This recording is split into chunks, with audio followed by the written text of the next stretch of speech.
Elements is the podcast exploring the science behind the headlines. It's a real melting pot. Yeah, there certainly is a lot happening. Unexpected Elements from the BBC World Service. Find it wherever you get your BBC podcasts.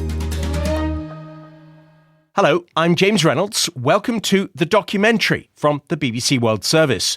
In BBC OS Conversations, we bring people together from around the world to share their experiences. And this time, it's conversations on the earthquake in Morocco.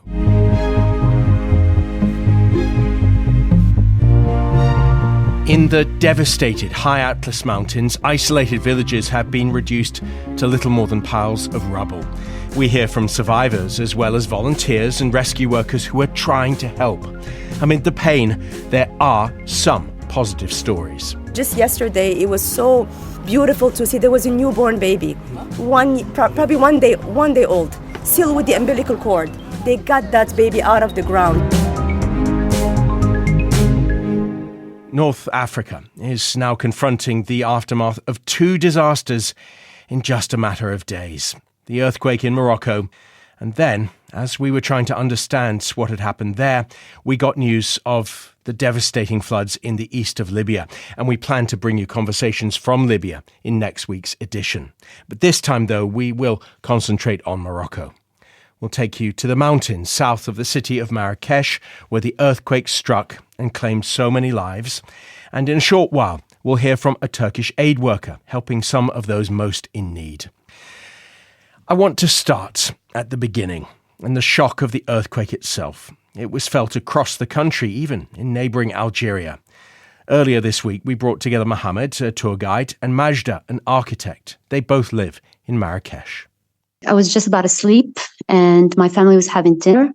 So it felt like a lucid dream until I heard the screaming and that it was an earthquake and the sound was really loud. It was very terrifying. Are you okay now? Yeah, we're good. We're trying to process it all, but we feel so sad. It's like a big funeral for the people on the mountains, but we're part of the lucky ones. Mohammed, what was the moment of the earthquake like for you? The sound was horrible. The sound was really, really strong and bad. I felt that the building is like going down, and before getting up, because we were about to have dinner, then like it started moving. The electricity went off, so we couldn't know where to go or what to do. So it took us like actually 20 seconds or 30 seconds just to get to the first floor. I live in the third floor. By the time when I was outside, actually, I was barefoot, same as like so many people in the building. Some people were kind of less clothes than normal. We had to go back to help some old people in the third and the second floor, and it was really dangerous. But thanks God that like we all made it out, and it was actually really scary night. You just like feel it's going to happen again. Hopefully not. You can help but deep down feel like it might happen again. Like we all thought Marrakesh is a place that would never ever have such an earthquake, and yet it happened. So yeah, we're still terrified that it might happen, especially for the upcoming weeks. Majda, does being an architect help you to understand why some buildings, some villages are okay and where the damage is severe, where it's not severe? People build their own homes, so there isn't really a professional help that happens. I know for a fact that there are earth and construction that are 30 kilometers from the epicenter that actually did not get destroyed, but they were made with professionals and they were made with respect of the regulations and the plans and the techniques. It's not really regulated, the rural construction in the villages in the High Atlas Mountains. That's one of the main issues. Plus, it was a very strong earthquake where they were, and I think any construction style wouldn't actually made it. The way people build those houses in the villages, for example, I mean, just clay and some rocks. They build them like building big bricks on top of each other. And most of them in just one floor. In winter, actually, it works like a thermos. In winter, it's like it's cool, it's warmer inside. And in the summertime, it's cooler. Thick walls, but they never expect to like have earthquakes. So those buildings were not built to be strong in like earthquakes or something. Majda, Can you describe to us where you are today and what you've seen? Well, now I'm at work.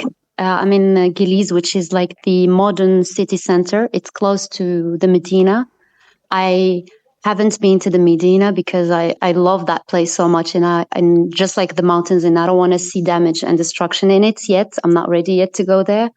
But my father has been there, and a lot of familiar places is now down. 80% or even more of the Medina is still intact, and it's still you can still visit it. As for me, I'm remaining in the residential places and residential area. I have been yesterday to places where we gather, to the supermarkets and places where we gather to send donations and send food. That was actually so overwhelming to witness and to watch. But I only have been in safe places that wasn't impacted by the earthquake in terms of material damages. Tell us more about the donation place, what you saw, who you spoke to, what you might have given. I know Moroccans are actually very hospitable and they're very warm people, but what I've witnessed yesterday is just unbelievable and made me emotional. You can go to any supermarkets, and before you go in, there's like tracks everywhere. There's off-road cars, and everyone who goes inside have like 2 trays full, and they come out and they give it to the people who are going to the mountains. It's unbelievable the amount of support and people getting together. I think Moroccans have proven like they really can get together, and it's been so emotional and so overwhelming too. Actually, yesterday I was in one of the biggest supermarkets and I didn't believe what I saw. People buying everything. Some shelves were really empty. They bought a lot of things. Some people buy blankets, some people buy food, some choose to buy diapers or like first aid, some like clothes, whatever they can. And like we started we have association of guides here in Marrakesh and Morocco, and they are collecting things from people, money, food, anything people can donate, and they like take all these things that they collect from people to their villages in the mountains. Here in Morocco, actually, people care a lot, and in this kind of situation, we just give whatever we have to help others, and that's the less thing that's we can do to help those people in the mountains, because they are like our families, our friends, people we work with, and a kind of big community like that helps each other. Mohammed and Majda speaking to me from Marrakesh. This is BBC OS Conversations from the BBC World Service with me, James Reynolds. I should add that you might have a question about why we're contacting people in the midst of such disaster, in the midst of grief. It's something we think about very, very deeply. We reach out respectfully, quietly, discreetly. We give people a chance to say yes or no. And we often find with this disaster, as I found reporting in previous disasters, earthquakes, floods, in over 20 years as a foreign correspondent, that people really do want to tell their stories, to make sure that their own experiences, their own grief, do not go unnoticed by the outside world. I want to pick up next on what both Mohammed and Majda were saying about that sense of community and the volunteer effort to get emergency aid to those most in need. My colleague James Copnell, with producers Mimi and Ellen and sound engineer Ian, spent much of the past week in the Atlas Mountains. James described the blue and yellow tents dotted on the hillsides offering shelter to some, but he said that many people don't have tents and the local supply appears to have run out. A big concern now, then, is what happens when winter and freezing conditions arrive. Back in Marrakesh, James spoke to 2 young people leading their own efforts to get those vital supplies to remote villages. You'll hear from Amin, and firstly from Amina. She runs an online company that sells baby supplies. My business is all about making parents happy, making children happy, bringing them everything to their home. And then you see these people who have nothing. They're starving, they need their basic supplies, and I just couldn't stay without doing anything. The whole team, actually, everybody you see here, the whole team, we just split the team in half. The other ones are delivering, making other kids happy, and then the rest just decided not to stay still. We decided to take anything that we have. We literally emptied our warehouse yesterday. Whatever we could put our hands on, we got it, and then we just took the road and we came here. And then we have our friends also here. who asked everybody in Marrakesh to bring whatever donations they have. And it's just beautiful to see people coming from their home. I mean, I literally took everything that my kids have, all of their clothes, especially like fleece, jackets, whatever, because the winter is coming. It doesn't matter. I'm just grabbing whatever I can, and then we're just going and distributing all of that. We always say that it's in tough times that we can see real face of people, and what's happening here in Morocco is completely unexpected, because we've seen everyone is helping. We've seen people with one bike, with one half bag of sugar helping. We've seen people sending full trucks, and what we're witnessing is real unity, and it's really filling our heart to know that we're Moroccan. And that makes us really proud. You almost sounded as if you were surprised a bit, but isn't this sort of solidarity quite a big part of Moroccan culture? Yes, but this one was unexpected. It's way beyond our expectations. Yeah. I mean, It's absolutely different. I mean, people usually rely on authorities to help in these times of need, but for some reason, I don't know why, nobody even waited, nobody cared. They just jumped in their cars, they took whatever they could. Half an hour after the earthquake. Literally. Yeah, we've seen videos of people just pushing rocks through the road to reach the remote villages. and does that need some coordination, some organization now? Because so many people are going. It's hard to do, though, I guess, when it's just people getting in their cars or their trucks. That's the real challenge, because it's not easy, actually. Some roads are completely blocked, so I think that's the biggest challenge now is coordinations. Yeah, exactly, which is what we decided to do today, is that tell everybody who wants to help to bring all their donations, bring it here to this place where we are today in Marrakesh, and then we have trucks. But then we realized we cannot take these big trucks. We might take like a small one because we just have so much stuff inside. These are donations from people from Rabat, Casablanca, here in Marrakesh. And then we will get whoever has a car, whoever has a 4x4, we will load them up with whatever they could take. And then we will go to all these places that nobody can reach. Yeah. We talked to some people who were frustrated that the government hadn't been able to do more, that it took the efforts of private citizens like you. Do you think that's fair when people make those kind of points? I think when you lose your house, you lose your village, you lose your family members, no matter how we help, we can't fix it. So we will be angry, disappointed, and it can be fixed with any government initiative. So I think that everyone is doing the best they can do, and that's it. And part of it why the government has been so busy, because we are relying on them to save lives, right? There's people who actually need to be digged out of the ground. We can help with food, we can help with the supplies, but we need them to actually save lives when they need it. I mean, just yesterday it was so beautiful to see there was a newborn baby, probably one day old, still with the umbilical cord. They got that baby out of the ground. I mean, this is where we need them to be. We can bring whatever donations we have, but we need them to actually be there to save lives when there is still time. We treat them like our family. We try to help them mentally. We support them mentally, and then financially, if we can, with donations. There's nothing else we can do, and then we should think about after the savings, after everything that's happening right now, because these people, they don't have home anymore. I mean, whatever food we bring them now is only going to last them a day or two, right? They need more than that. I think this was a wake-up call for our government to really look into these villages and these people who are actually called the forgotten people. And really, we did forget about them. I mean, explain that a bit more. Why the forgotten people? Because, you know what, we don't even know where they live. We didn't even know. We got to some villages that we didn't even know existed.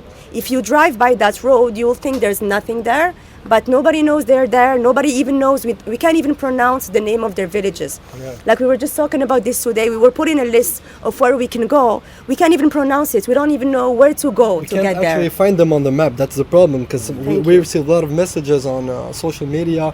Here are the list of villages that are in need, and then when we Google the names, we don't find anything. So that's like the hardest, actually. The hardest thing is to locate exactly the villages.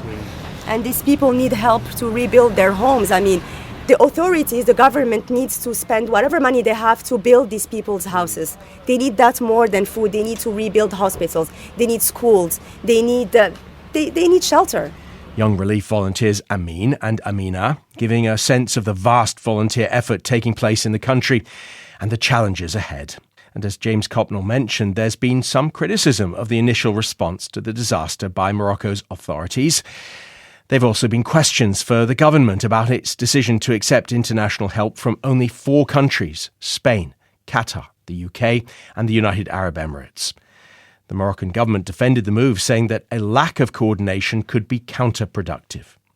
In recent days, official search teams were hoping for any last chance of finding people alive in the rubble while supplying medical and emotional support to survivors. So let me introduce you now to Paul Philipp, a rescue worker in Germany, who was not, when we spoke, able to travel to Morocco, and to Aisha Aydin, a Turkish rescue worker from the organisation Global Empowerment Mission. Turkey and Syria, you may remember, had that terrible earthquake in February that killed tens of thousands of people. It's my 4th day here in Marrakesh, and we are just visiting the remote located villages in Atlas Mountains. I see is just so many people just lost their houses. They're all in streets or pavements with no mattresses, no shelters, nothing. We're just making daily basis distribution to the victims with food, water, hygienic supplies, and they are so grateful to see foreigners also here. What do they say to you? When I say that originally I'm from Turkey, and I know this pain very well because we had a very devastating earthquake also in my country. Also, I'm a victim. They hug me and they start crying. They said that they are always in fear of an aftershock. The Moroccan people doesn't have any earthquake like 120 years, so they are not familiar with this. They don't know what to do. They're just in a big fear and just panicked. How do you make sure that people remain calm? We said that we know, I'm from Turkey. We had the same thing in my country, and everything will gonna be fine. We will empower together each other just anytime. It was me, now you, and we never be sure who is next. Don't worry, everything is gonna be fine. I just hug them, and we just hug each other and cry each other. Does that help? Actually, they feel more safe and they feel like they're a part of the world, because now it was the same also in my country. People was feeling so alone. And if you say, I also have the same memories, I also have the same visions, I also lost my friends, my family members or something, they feel more safe and just a part of the world, They see someone who has the same pain with themselves. Paul, what are you able to do from where you are? Yeah, first of all, I want to say hello to Aisha. I've been to Turkey in February this year together with my team, and we rescued several people there from the rubble. I can't describe how I feel now when I talk over BBC to somebody who was rescued or whose family was rescued and who's a rescuer right now. That's amazing. For us here from Germany, we started to do our logistics in the early morning of last Saturday, directly after the earthquake.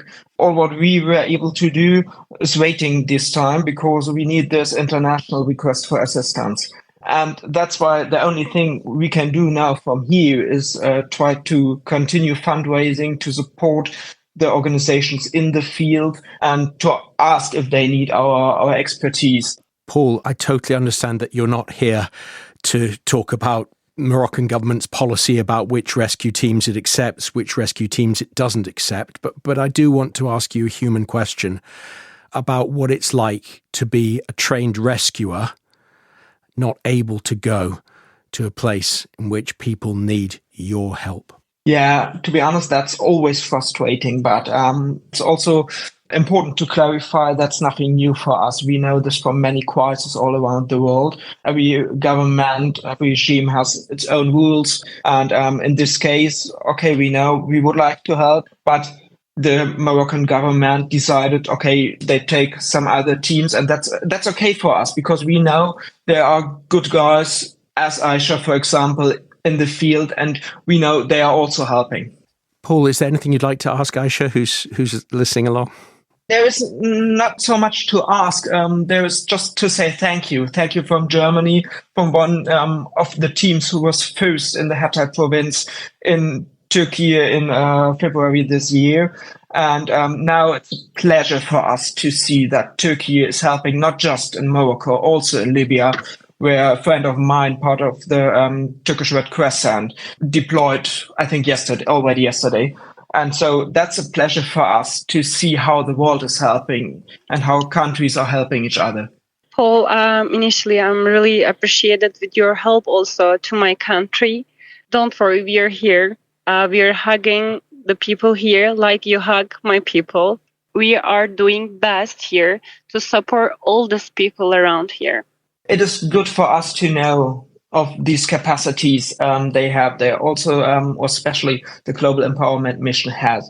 But what is now very, very important also to the people in Morocco is to have this humanitarian aid, medical support, to have food support. And therefore, it's very necessary to have friends and to have colleagues and comrades from all over the world who are able to help the people as Aisha and her team is doing. And I think what is really necessary, that's also something I felt in some crises all around the world. I've been to Haiti, to Turkey and so on, is to give hope to the people. That's what Aisha initially said, to tell them, okay, everything is becoming good anyhow, and we are here to help you, and we do our very best. And I think that's important to spread this feeling. Aisha, as you and your colleagues continue working, what is your number one priority at the moment? I can say people just deeply in need sleeping materials because they're not allowed to go their home because they need to be checked first. And some of them already just collapsed. So they're just sleeping all in the pavements, streets, everywhere. The tents number is not enough for now. So they are trying to make their own tents by blanket, curtains, anything you consider as a piece of fabric because the daytime is so sunny. When it comes the night, the temperature is going so deep down. So people has flu here. So they need shelters, mattresses, food, and water. Is there one person you've met, Aisha, that you think that encounter is something that you'll remember for a very long time? I met with a guy yesterday. He said that he make a hole in a door so he can rescue his family from there. But he couldn't rescue his neighbors. So he was so sad about that. He was crying. He was hugging me and crying, just burst into tears. So it was so touchy for me. And then I met a lady just 1 hour before. She just moved here from Italy. And she was in Mola Ibrahim area. And a ceiling just hit her head. And she just got injured. And she was still praying God that she's still alive. She can still breathe. She was able to save her daughters. So there is so many touchy stories around here also. Rescue workers Aisha Aydin in Morocco and Paul Philip in Germany. Our thanks to them and to all of our guests this week. Our thoughts are with everyone who has been affected. I'm James Reynolds, and you've been listening to the documentary from the BBC World Service with conversations on the earthquake in Morocco.